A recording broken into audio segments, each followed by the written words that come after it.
오늘 보신 말씀은 요한복음 15장 1절에서 8절에 있는 말씀입니다. 요한복음 15장 1절에서 8절. 제가 읽겠습니다. 나는 포도나무요 내 아버지는 농부라. 물은 내게 붙어 있어 열매를 맺지 아니하는 가지는 아버지께서 그것을 제거해 버리시고, 물은 열매를 맺는 가지는 더 열매를 맺게 하려 하여 그것을 깨끗하게 하느니라. 너희는 내가 일러준 말로 이미 깨끗하여졌으니 내 안에 거하라. 나도 너희 안에 거하리라. 가지가 포도나무에 붙어 있지 아니하면 스스로 열매를 맺을 수 없음같이 너희도 내 안에 있지 아니하면 그러하리라. 나는 포도나무요 너희는 가지라. 그가 내 안에 내가 그 안에 거하면 사람이 열매를 많이 맺나니 나를 떠나서는 너희가 아무것도 할 수 없음이라. 사람이 내 안에 거하지 아니하면 가지처럼 밖에 버려져 마르나니 사람들이 그것을 모아다가 불에 던져 사르느니라. 너희가 내 안에 거하고 내 말이 너희 안에 거하면 무엇이든지 원하는 대로 구하라. 그리하면 이루리라. 너희가 열매를 많이 맺으면 내 아버지께서 영광을 받으실 것이요 너희는 내 제자가 되리라. 아멘. 내 안에 거하라 라는 제목으로 우리 함께 말씀을 나누도록 하겠습니다. 우리 함께 옆에 계신 분들 또 뒤에 계신 분들 함께 인사를 한번 나눠보실까요? 안녕하십니까?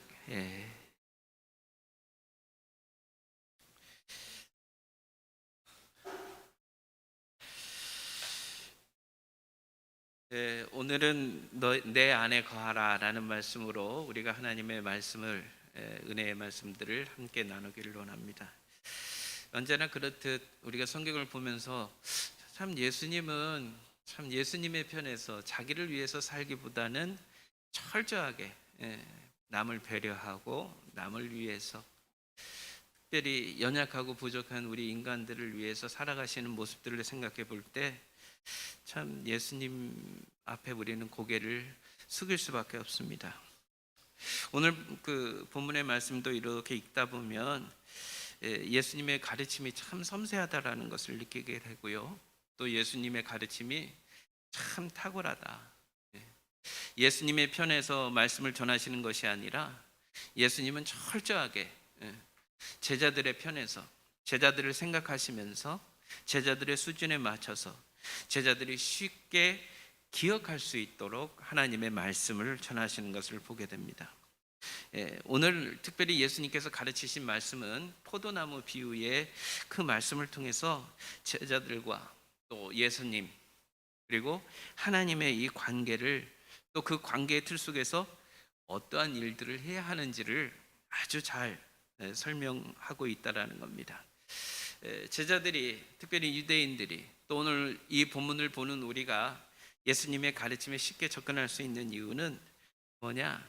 이 가르침이 그냥 어떤 명제로 이렇게 뭐뭐는 이거다, 뭐뭐는 이거다, 이게 아니라 어떤 그림으로 딱 우리에게 전달해 주시기 때문에 오늘 본문의 말씀은 더 확실하게 기억이 되고 더 우리를 감동을 주고 각인시켜 주신다라는 겁니다.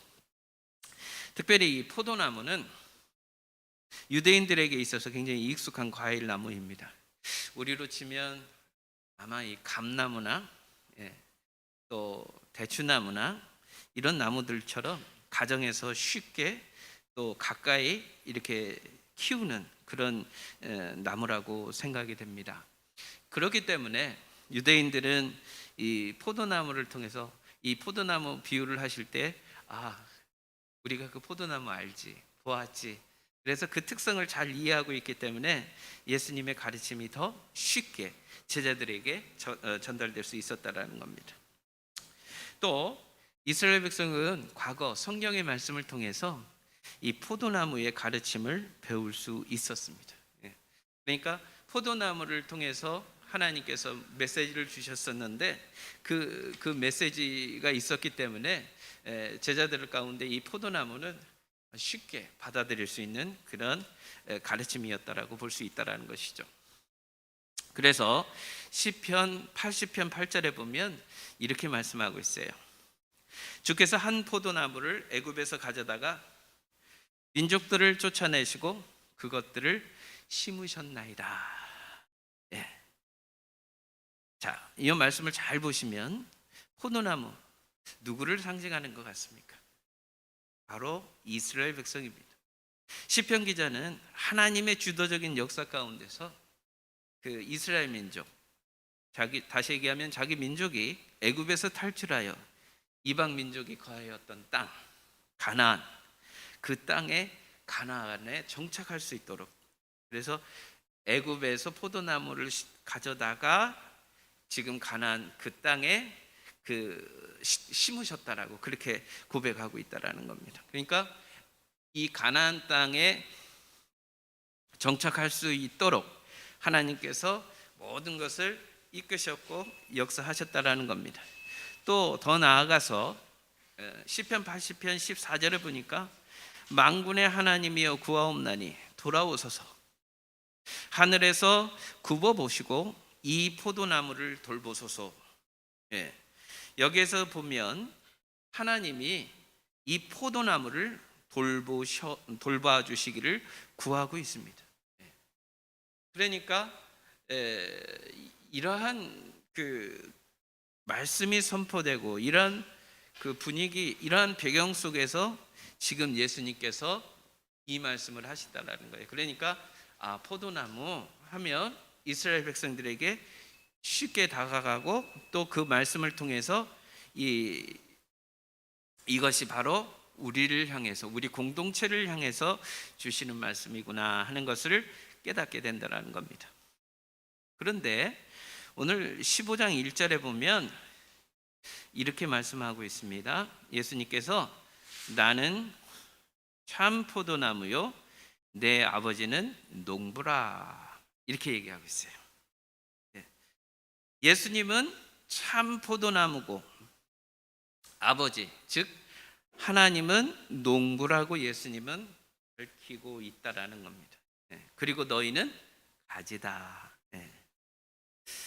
그런데 여러분 여기에서 잘 보시면 우리가 놓치지 않고 가야 되는 것이 있는데, 예수님께서는 나는 포도나무요 나는 포도나무요 내 아버지는 농부라, 이렇게 하면 되는데 여기에서 예수님이 참이라는 이 말을 쓰고 있다라는 거예요.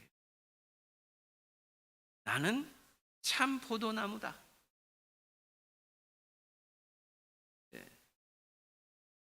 여기에서 이 참이라는 것은요, 이 참이라는 말 안에는 여러 가지 그 뜻이 있겠습니다만은, 여기에서 밝히는 이 참은요 어떤 뜻이냐면 참과 거짓에서의 참이 아니에요.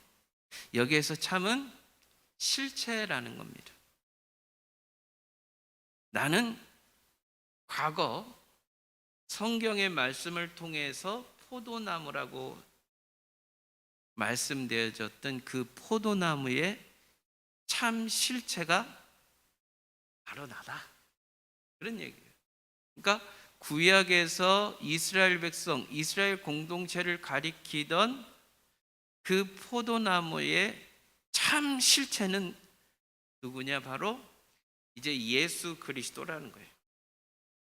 그런데 우리는 뒤에 것은 복수인데, 앞에 거는 복수인데 지금 예수님이 말씀하시는 건 단순한 말이에요. 그런데 중요한 사실은 뭐냐면 이것은 무엇을 상징하느냐? 우리가 신약 성경에서 보면 예수님과 교회를 어떻게 해요? 하나로 보고 있어요. 그죠? 서신서의 가르침들을 쭉 읽다 보면 주님의 교회와 예수님을 하나의 운명으로 묶어봅니다. 즉 조금 더 나아가서 보게 되면 나는 참 포도나무요 라는 것은 이제 예수 그리스도를 통해서 완성이 되는 교회, 예수 그리스도의 몸된 교회, 그 믿음의 공동체를 가리킨다라고도 할 수 있다라는 겁니다. 근데 궁극적으로는 예수님이라고 하셨으니까 우리는 조금 더 예수님에게 접근해 보면 좋을 것 같습니다. 자, 그래서 나는 참 포도나무요. 이제 내가 실체다. 그러면서 제자들에게 이제 말씀을 가르치는데 2절에 보면 이렇게 말씀하고 있습니다. 무릇 내게 붙어 있어 열매를 맺지 아니하는 가지는 아버지께서 그것을 제거해 버리시고라고 되어 있습니다. 참 어떻게 보면 이 말씀을 읽다 보면 참 무서운 말씀이다라는 것을 생각해 봅니다. 물은 내게 붙어 있어. 즉 교회 안에 들어와 있는데 열매를 맺지 아니하는 가지가 있을 수 있다라는 사실입니다. 여기 보세요. 우리 한번 요거 잘 보셔야 될 것 같아요. 저를 한번 잘 보시고, 교회 안에 들어와 있으나 열매를 맺지 못하는 교인들이 있을 수 있습니다. 겉모습은 교인인 것처럼 보여요. 성도인 것처럼 보여요. 그런데 열매를 맺지 못하는 교인들이 있을 수 있다라는 겁니다. 그렇기 때문에 좀 무서운 얘기입니다. 그들을 어떻게 하겠느냐? 제거해 버리시겠다라는 거예요. 제거해 버린다. 이 말의 의미, 성경학자들은 여러 가지로 해석도 하고 그러더라고요. 근데 저는 단도직입적으로 말씀드리겠습니다. 6절에 있는 말씀에 보면, 자, 6절 한번 읽어볼까요? 시작. 사람이 내 안에 거하지 아니하면 가지처럼 밖에 버려져 마르나니 사람들이 그것을 모아다가 불에 던져 사르느니라. 여기 가지들을 모아다가 어떻게 한다고 되어 있어요? 불에 던져 사르느니라. 그래서 이런 과정들을 쭉 볼 때, 열매를 맺지 아니하면 그냥 교인의 모습으로 이 자리에 앉아 있는 것이 다가 아니구나. 그러면 어떻게 해야 되나? 열매를 맺으라고 그랬는데, 이 열매에 대해서는 우리 다음 시간에 제가 좀 그 열매가 무엇인지에 대해서 구체적으로 말씀을 드릴게요. 그런데 중요한 것은 오늘 본문에서는 열매를 맺으라 했으니까 어떻게 하면 열매를 맺는지에 대해서 한번 말씀을 나누고자 합니다. 모양만 교인, 그 교인은 참 성도, 참 교인, 참 제자, 참 그리스도인 모양만 가지고는 되지 않습니다. 무엇이 있어야 되느냐? 오늘 본문은 정확하게 얘기합니다. 뭐를 맺어야 된다? 뭐를 맺어야 된다고요? 왜 대답 안 하세요? 어떻게 해야 된다고 그러세요? 가지에 붙어 있어서 뭐를 맺어야 돼요? 처음 듣는 얘기 아니시잖아요, 그죠? 이 자리에 앉아 있어서 되는 게 아니에요. 여러분 다시 한번 강조합니다. 뭐를 맺어야 된다고요? 열매가 있어야 한다라는 거예요. 4절에 있는 말씀 볼까요? 그러면 어떻게 열매를 맺을 수 있는가? 한번 읽어볼까요? 시작. 내 안에 거하라. 나도 너희 안에 거하리라. 가지가 포도나무에 붙어 있지 아니하면 스스로 열매를 맺을 수 없음 같이 너희도 내 안에 있지 아니하면 그러하리라. 열매를 맺어야 된다라는 거예요. 근데 이 열매가 어떻게 맺혀져야 되느냐? 포도나무에 어떻게 돼야 된다고요? 포도나무에 붙어 있어야 한다라는 거예요. 포도나무에 붙어 있지 아니하면 열매를 맺을 수가 없습니다. 우리는 가지예요. 성도는 가지입니다. 포도나무 가지가 열매를 맺으려면 포도나무에 딱 붙어 있어야 합니다. 즉 예수님의 사람인 우리는 교회 안에 속해 있으면서 그 교회 안의 핵심인 예수 그리스도 앞에 우리는 깊이 있게 붙어 있어야 돼요. 자, 그러면서 4절에 있는 말씀을 조금 더 구체적으로 예수님 말씀하셔요. 5절에 있는 말씀에 보니까 나는 포도나무요 너희는 뭐라고요? 가지라. 그 다음에 함께 읽어볼까요? 시작. 그가 내 안에 내가 그 안에 거하면 사람이 열매를 많이 맺나니 나를 떠나서는 너희가 아무것도 할 수 없음이라. 열매를 맺으려 하는 사람이 어떻게 됩니까? 누구 안으로 들어가야 돼요? 예수님 안으로. 또 예수님이 누구 안으로 들어와야 돼요? 내 안으로 들어와야 돼요. 이게 안 되면 우리는 아무것도 할 수 있다 없다? 없다라는 거예요. 예배당만 왔다 갔다 하고 나 교회에 등록이 되어 있습니다. 이거 갖고 안 된다는 거예요. 뭐가 되어야 돼요? 실질적으로 내 믿음이, 실질적으로 내가 누구 안에 있어야 돼요? 예수님 안에 있어야 합니다. 또 예수님이 누구 안에 있어야 돼요? 내 안에 있어야 돼요. 참 그럴 때 거기에서 열매가 맺어진다. 믿으십니까? 네. 이 비유의 말씀, 이 가르침은 교회 안에 있는 우리에게 우리가 예수님을 믿고 예수님과 어떠한 관계를 구체적으로 맺어가야 되는지를 잘 보여주고 있습니다. 우리 저 절에 다니시는 분들은 어떻게 하면 된다고 해요? 부처님 앞에 가서 그 앞에 가서 뭐 100배를 한다느니 1000배를 한다더니 100일 기도를 드린다든지 1000일 기도를 드린다든지 이렇게 열심을 다해서 그 앞에 가서 빌고 그 앞에 가서 엎드리고 하면 뭔가 이루어진다 이렇게 생각하시는 분들이 있어요. 또 우리의 그 전통 신앙 안에는 그게 있어요.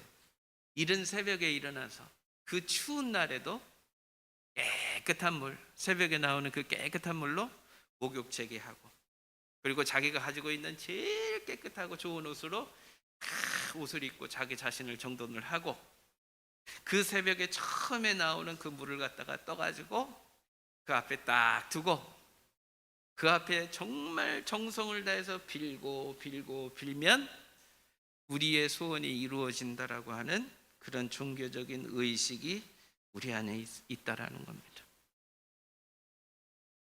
이러한 종교를 가지고 있어요. 또 어떤 분들은 그래요. 오해 없이 들으시기 바랍니다. 그게 참 중요하고 좋은 얘기인데 성경 말씀을 배운다. 막 열심히 배워요. 막 노트에도 적고 열심히 참여해서 막 적고 열심히 해서 머릿속에 그 지식을 탁 쌓아놨습니다. 심지어는 그 말씀을 달달달달달달 외우기까지 합니다. 그런데 중요한 사실은 이러한 여러 가지 행위들로 인해서 내가 뭔가를 다 이루었다. 그것들을 통해서 내가 예수님을 섬기고 있다라고 하면서 스스로를 그 안에 만족시키면 안 된다라는 거예요. 우리 신앙은 뭐냐? 예수님과 하나 되는 신앙이에요. 하나들. 나를 위해 십자가에 달려 돌아가신 예수님, 그 예수님의 죽음과 내가 별개의 사건이 아니라는 거예요. 그냥 머리에 나오는 지식의 사건이 되어서는 안 된다라는 거예요. 바울은 우리의 믿음, 우리의 신앙이 뭐냐라고 했었을 때 갈라디아 교회에 보낸 편지에서 우리의 신앙은 이거다라고 아주 잘 보여주고 있는 부분이 있습니다. 갈라디아서 2장 20절. 우리 잘 아시는 말씀이에요. 여러분 함께 읽어볼까요? 시작.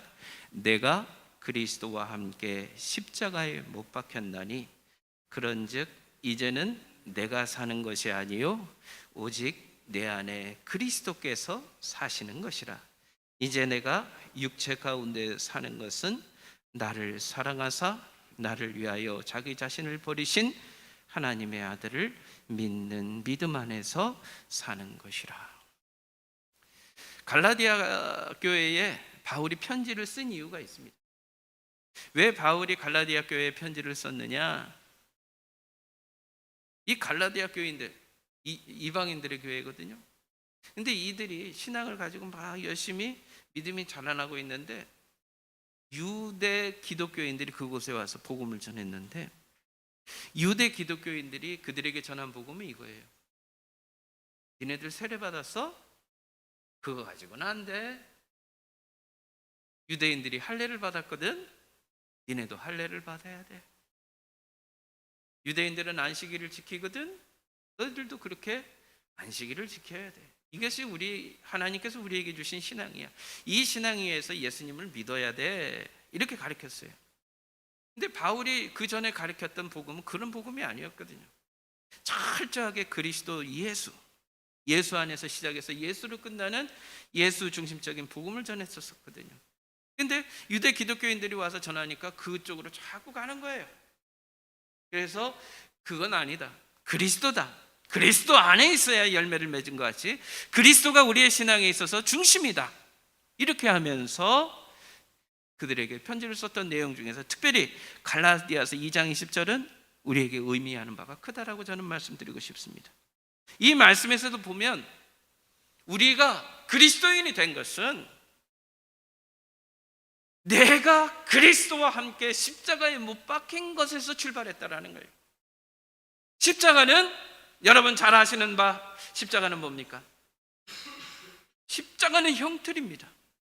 십자가를 통과한 사람 치고 거기에서 살아나는 사람은 아무도 없습니다. 십자가를 통과한다라는 것은, 십자가에 달린다라는 것은 죽음을 의미합니다.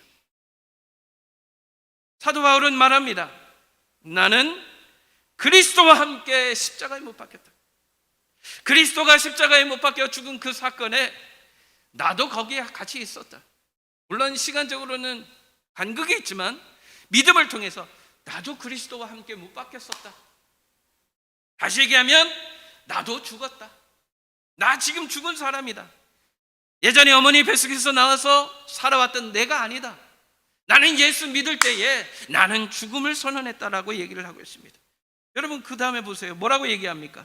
그런즉 이제는 내가 사는 것이 아니요, 이제는 내 인생에서 내가 주인이 아니다. 그 다음에 보십시오. 오직 내 안에 누가 살고 계십니까? 그리스도가 살고 있다라는 거예요. 이게 우리의 신앙에서, 우리의 믿음의 생활에서 우리가 가져가야 될 아주 중요한 신앙의 원리의 첫 발걸음입니다. 내가 너희 안에, 내가 내 안에, 네가 내 안에, 이 내 안에, 네 안에, 너 안에 내가 사는 것, 이것이 바로 이러한 믿음의 고백. 믿고 세례를 받음으로, 내가 그리스도의 십자가와 합하여 세례를 받음으로 물속에 들어가잖아요. 그죠? 그러면서 다시금 예수님이 죽음으로 끝난 것이 아니라 부활하셨기 때문에 다시금 나올 때는 부활하신 예수님과 우리가 세례를 통하여 연합하였다라고 그렇게 믿음으로 고백하지 않습니까? 우리는 죽었습니다.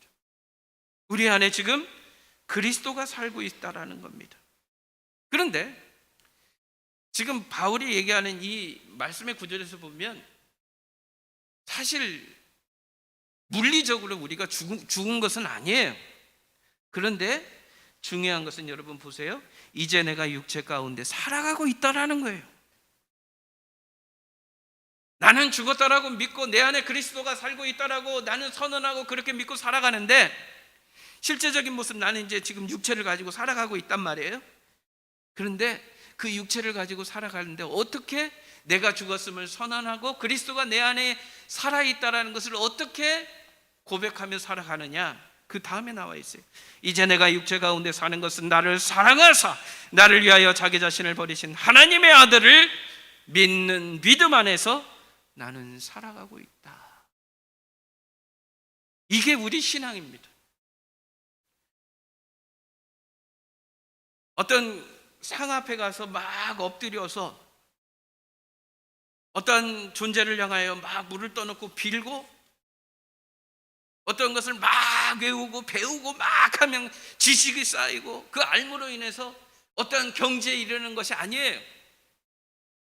믿음을 통해서 그분이 내 안에 살아계시고 내 안에 역사하고 있음을 믿고 그분의 가르침과 그분의 인도하심과 우리 주님의 그 역사하심을 쫓아서 하루하루 믿음으로 살아내는 것, 이것이 우리의 삶이라는 겁니다. 이게 사는 거예요.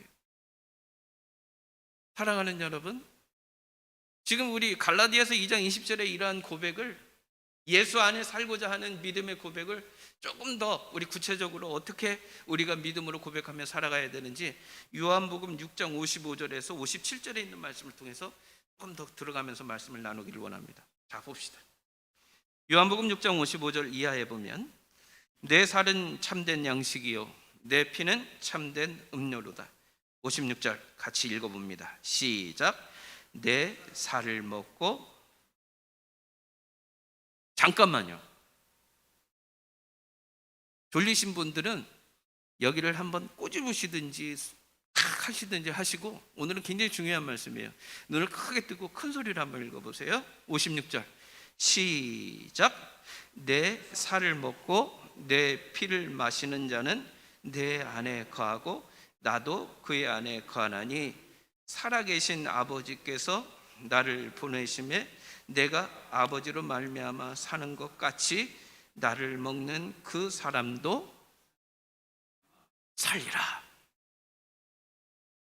여러분, 우리가 갈라디아 2장 20절에 있는 이 믿음의 삶, 이 삶에 대하여 조금 더 구체적으로 들어가서 예수님이 내 안에 살고 내가 예수님 안에 사는 이 삶의 의미를 조금 더 우리가 구체적으로 어떠한 행위들을 통해서 그렇게 살아갈 수 있는가, 바로 이 말씀을 통해서 우리가 살아갈 수 있습니다.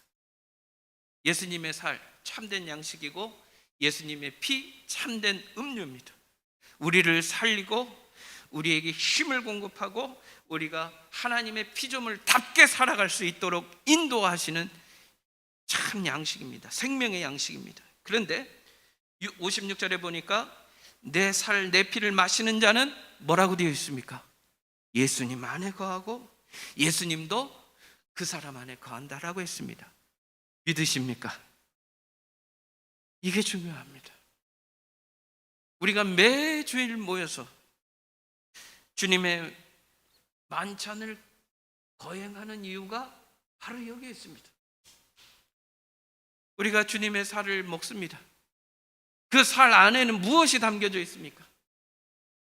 나를 위하여 십자가에 달리신 예수 그리스도의 그 놀라우신 은혜와 사랑을, 내 죄를 용서하신 그리스도의 놀라운 사랑을 우리는 거기서 고백을 하게 됩니다.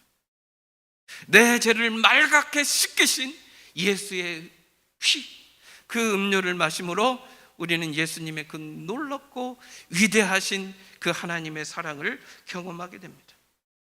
이것이 우리에게 주어진 놀라운 특권이고, 이 믿음의 행위들을 통해서 우리는 주님 앞에 가까이 갈 수 있다라는 사실입니다. 포도나무, 그것에 붙어 있으려면 우리는 이런 믿음의 고백을 하면서 주님과 하나가 되어서 우리는 살아야 합니다. 그렇게 살아내지 못하면 열매를 맺을 수 없습니다. 사랑하는 여러분, 예수님의 생명이 여러분들의 가슴 속에 요동쳐야 합니다. 예수님께서 나를 구원해 주신 그 사건에 대하여 절절히 내 마음을 적셔야 합니다. 그래서 그것으로 인해서 주님 앞에 엎드리고 주님 앞에 헌신하고 주님 앞에 예배하고 영광 돌리는 삶을 살아가야 한다는 겁니다. 두 번째로, 조금 더 예수님이 우리 안에 거한다는 것은 무엇을 의미하느냐? 7절에 있는 말씀입니다. 7절에 있는 말씀 시작. 너희가 내 안에 거하고 내 말이 너희 안에 거하면 무엇이든지 원하는 대로 구하라. 그리하면 이루리라. 예수님이 우리 안에 거하시는데 무엇으로 거하시게 됩니까? 예수님의 말씀입니다. 주님의 말씀이 기억 남는 겁니다. 사랑하는 여러분, 어느 시대건 주님의 백성들은 언제나 주님의 말씀을 선두에 두고 그 말씀을 쫓아갈 때 하나님의 은혜를 잊고 하나님의 사랑을 잊고 하나님의 영광을 체험했습니다. 우리도 마찬가지입니다. 열매를 맺기 원하십니까? 그러면 오늘 하루를 시작할 때 여러분들의 가슴 속에 하나님의 말씀이 다 앞장서야 합니다. 어떠한 일들이 시작될 때에 여러분들의 생애와 여러분들의 삶을 인도해 주실 수 있는 하나님의 말씀이 여러분들을 선두에, 여러분들의 삶의 선두에 서야 합니다. 그럴 때 우리는 열매 맺는 삶을 살아갈 수 있습니다. 주님의 귀하신 말씀이 우리를 사로잡아 우리의 인생을 끌고 갈 때에 거기에서 열매를 맺을 수 있습니다. 시편 119편 105절에 있는 말씀입니다. 함께 읽어보실까요? 시작. 주의 말씀은 내 발의 등이요 내 길의 빛이니이다. 사랑하는 여러분, 여러분들 일주일 살아오면서 무엇을 어떻게 가지고 살아왔습니까? 예수님이 과연 여러분들의 중심에 계셨습니까? 예수님과 더불어 함께 주님과 더불어 일주일을 살아오셨습니까? 또 주님의 말씀이 여러분들의 삶을 지배하여서 여러분들의 삶을 이끌고 오셨습니까? 그렇다면 여러분들은 참 잘 사셨습니다. 그리고 그렇게 살아온 삶들 속에서 하나님의 은혜와 하나님의 사랑과 하나님께서 직접적으로 나와 관계하시고 나와 함께 하시는 것을 정말 깊게 체험하면서 여기까지 오셨을 겁니다. 꼭 그렇게 살지 못했다면 저는 여러분들에게 오늘 본문의 말씀을 통해서 다시 한번 여러분들에게 권유해 드립니다. 내가 그리스도와 함께 십자가에 못 박혔다. 내 안에 그리스도께서 살아계신다. 나는 죽었고 그리스도가 살아계신다. 그런데 내가 육체 가운데 살아가는데, 내가 이 육체 가운데 살아가는 내 삶의 모습은 뭐냐? 나를 사랑하사 자기의 생명을 주신 하나님의 아들 예수 그리스도를 믿는 믿음 안에서 나는 오늘도 살아내고 있다. 나는 믿음으로 오늘 그것을 고백하며 살아가고 있다. 이렇게 살아내실 수 있는 우리 찬가족들이 되실 수 있기를 원합니다. 되실 수 있기를 원합니다. 그 다음에 두 번째는 오늘 말씀처럼 하나님의 귀하신 말씀이 여러분들의 중심에 있어서 그 말씀을 통해서 여러분들의 삶이 인도되고 그 말씀이 다 여러분들의 삶을 조명하면서 그것으로 인해서 이렇게 사는 것이 지혜로운 길이구나 말씀을 통해서 깨달아가면서 그렇게 복 있게 살아가시는 우리의 삶이 될 수 있게 되기를 주님의 이름으로 축원을 드립니다. 우리 다 같이 일어나셔서